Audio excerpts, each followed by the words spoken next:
YouTube ചാനലിലേക്ക് എല്ലാവർക്കും സ്വാഗതം. ഞാനിന്ന് വന്നേക്കുന്ന ഒരു അടിപൊളി കോഴിക്കറിയുമായിട്ടാണ്. ആദ്യമായിട്ട് എൻ്റെ ചാനൽ കാണുന്നവരൊന്ന് സബ്സ്ക്രൈബ് ചെയ്യുക, അതിന് തൊട്ടടുത്ത് വരുന്ന ബെല്ലൈക്കണും കൂടെ ക്ലിക്ക് ചെയ്യുക. വീഡിയോ കണ്ട് ഇഷ്ടപ്പെട്ടാൽ ലൈക്ക് ചെയ്യുക.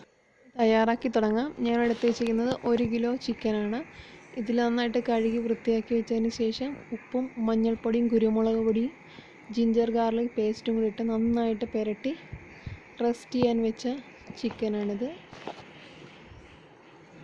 ഞാനൊരു പാൻ അടുപ്പത്ത് വെച്ച് നന്നായിട്ട് ചൂടാക്കി എടുത്തിട്ടുണ്ട്. ഒരു 3-3.5 ടേബിൾ സ്പൂണോളം വെളിച്ചെണ്ണ ഞാൻ ഒഴിച്ചു കൊടുക്കുന്നുണ്ട്. നാടൻ കോഴിക്കറി വെക്കുമ്പോൾ എപ്പോഴും വെളിച്ചെണ്ണയിൽ വെക്കുന്നതാണ് കറക്റ്റ് ടേസ്റ്റ് നമുക്ക് കിട്ടത്തുള്ളൂ. അതിനുശേഷം ഞാനിവിടെ ഒരു 4 മീഡിയം സൈസ് സവോള അരിഞ്ഞു വെച്ചിട്ടുണ്ട് ചെറുതാക്കി. അതും കൂടെ നമുക്ക് ഇതിലോട്ട് ചേർത്ത് കൊടുത്ത് വഴട്ടിയെടുക്കണം. ചേർത്ത് കൊടുക്കാം. ഇത് ഉള്ളി നന്നായിട്ട് വഴറ്റി നല്ല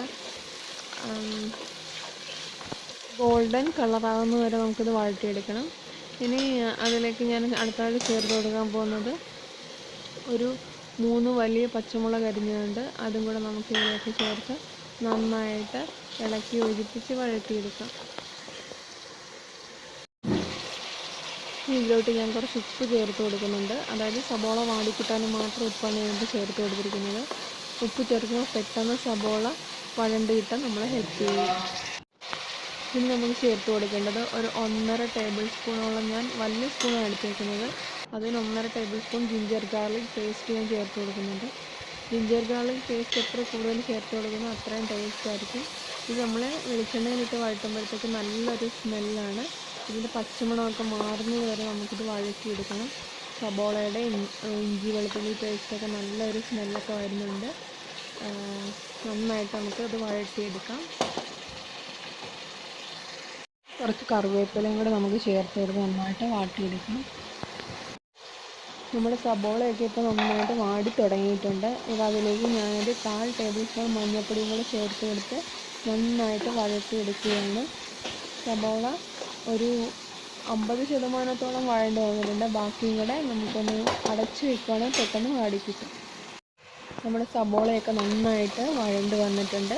ഏകദേശം ഇത്രയും തന്നെ നമ്മൾ വഴറ്റിയെടുക്കണം. ഇല്ലെങ്കിൽ സബോള നന്നായിട്ട് വഴണ്ടില്ലെങ്കിൽ കറിക്ക് നല്ല ടേസ്റ്റ് കിട്ടത്തില്ല. ഇത്രയും കറക്റ്റായിട്ട് നമ്മൾ വഴറ്റിയെടുക്കുകയാണെങ്കിൽ കറി നല്ല അടിപൊളിയായിരിക്കും. അപ്പോൾ നമുക്ക് ഇത്രയും തന്നെ മതിയാവും. നമുക്കിനി പൊടികളൊക്കെ ചേർത്ത് കൊടുക്കാം. സബോളയൊക്കെ നന്നായിട്ട് വഴണ്ട് വന്നിട്ടുണ്ട്. നമുക്കിനി അതിലേക്ക് മുളക് പൊടി ആഡ് ചെയ്ത് കൊടുക്കാം. ഞാനിവിടെ ഒരു 2.5 ടേബിൾ സ്പൂണാണ് മുളക് പൊടി ചേർത്ത് കൊടുക്കുന്നത്. മുളക് പൊടിയുടെ അളവ് നമുക്ക് കൂട്ടാം. മുളക് പൊടി എന്തുമാത്രമാണ് നമ്മൾ ഇടുന്നത് അതിൻ്റെ അളവിൽ കറക്റ്റായിട്ട് തന്നെ നമ്മൾ മല്ലിപ്പൊടിയും കൂടെ ചേർത്ത് കൊടുക്കണമെന്നേ ഉള്ളൂ. ഇവിടെ ഞാൻ കാശ്മീരി മുളക് പൊടിയാണ് എടുത്തേക്കുന്നത്, അതുകൊണ്ടാണ് 2.5 എടുത്തേക്കുന്നത്. പിന്നെ ഒരുപാട് കളർ വേണ്ടാന്ന് വെച്ചിട്ട് ഞാൻ മുളക് അളവ് കുറച്ചതാണ്. ഇനി ഞാൻ ഇതിലേക്ക് ചേർത്ത് കൊടുക്കുന്നത് മല്ലിപ്പൊടിയാണ്. 2.5 ടേബിൾ സ്പൂൺ മുളക് പൊടി എടുത്തുകൊണ്ട് അതേ അളവിൽ തന്നെ മല്ലിപ്പൊടിയും കൂടി ഞാൻ ചേർത്ത് കൊടുക്കുന്നുണ്ട്. ഇതെല്ലാം കൂടെ എണ്ണയിലിട്ട് നന്നായിട്ട് മൂപ്പിച്ച് അതിൻ്റെ പച്ചമണം മാറുന്നത് വരെ നമുക്കൊന്ന് വഴറ്റിയെടുക്കണം.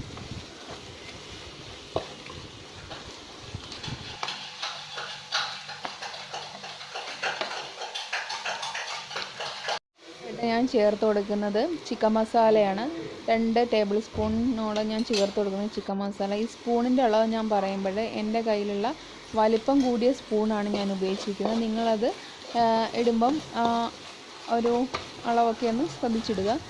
പിന്നെ ഇത് അധികം മൂത്ത് പോകാതെ ശ്രദ്ധിക്കണം. കുറച്ച് ചെറുതായി ചൂടാക്കി മതി. പിന്നെ നമ്മൾ ഗരം മസാലയും കൂടെ ചേർത്ത് കൊടുക്കുന്നുണ്ട്. ഇത് രണ്ടും കൂടെ എണ്ണയിലിട്ട് ചെറുതായിട്ടൊന്ന് ചൂടാക്കിയാൽ മതി.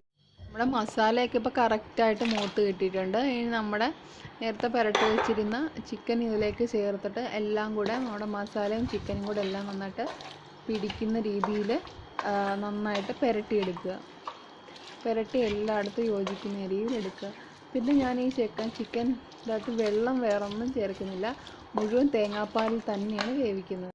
ഇപ്പോൾ ചിക്കനും മസാലയും കൂടെ നന്നായിട്ട് പുരണ്ട് കിട്ടിയിട്ടുണ്ട്. നമുക്കതിലേക്ക് തേങ്ങാപ്പാൽ എണ്ണ ആഡ് ചെയ്ത് കൊടുക്കാം. ഞാൻ 1 കപ്പ്, അതായത് 500 ml ആണ് ഒഴിച്ചു കൊടുക്കുന്നത് തേങ്ങാപ്പാൽ. അതായത് 2ാം പാലാണ്. നന്നായിട്ട് വെന്ത് വറ്റി വരണം 2ാം പാൽ. നമ്മുടെ തേങ്ങാപ്പാലിൽ തന്നെ കിടന്ന് ചിക്കൻ വേകുമ്പോൾ ഒരു നല്ല ടേസ്റ്റാണ് കറിക്ക്. നമുക്ക് പറയേണ്ടതില്ലല്ലോ തേങ്ങാപ്പാൽ കിടന്ന് വേകുമ്പോൾ ഇത്. നമുക്കിനി കറി ഒന്ന് അടച്ചു വെച്ച് വേവിക്കും. ഞാനിപ്പം നന്നായിട്ട് ചിക്കനൊക്കെ ഇപ്പോൾ വെന്തിട്ടുണ്ട്. ഞാൻ രണ്ടാം പാലം ഒഴിച്ചതിൻ്റെ വീഡിയോ ക്ലിപ്പ് സ്കിപ്പായി പോയിട്ടുണ്ട്, സോറി. അപ്പം ഞാനിപ്പോൾ രണ്ടാം പാലം ഒഴിച്ച് നന്നായിട്ട് തിളപ്പിച്ച് വെച്ചതാണിത്.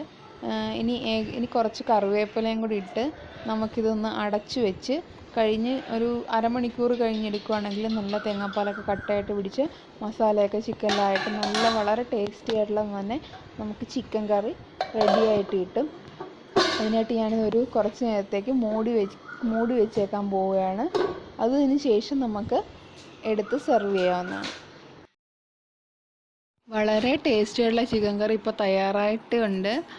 ഇത് അപ്പത്തിൻ്റെ കൂടെയും ചോറിൻ്റെയും ചപ്പാത്തിയുടെയും എന്തിൻ്റെ കൂടെ വേണമെങ്കിലും നമുക്ക് കഴിക്കാം. എല്ലാവരും ഇതൊന്ന് തയ്യാറാക്കി നോക്കിയാൽ. വീഡിയോ കണ്ടുകൊണ്ടിരുന്ന എല്ലാവർക്കും നന്ദി.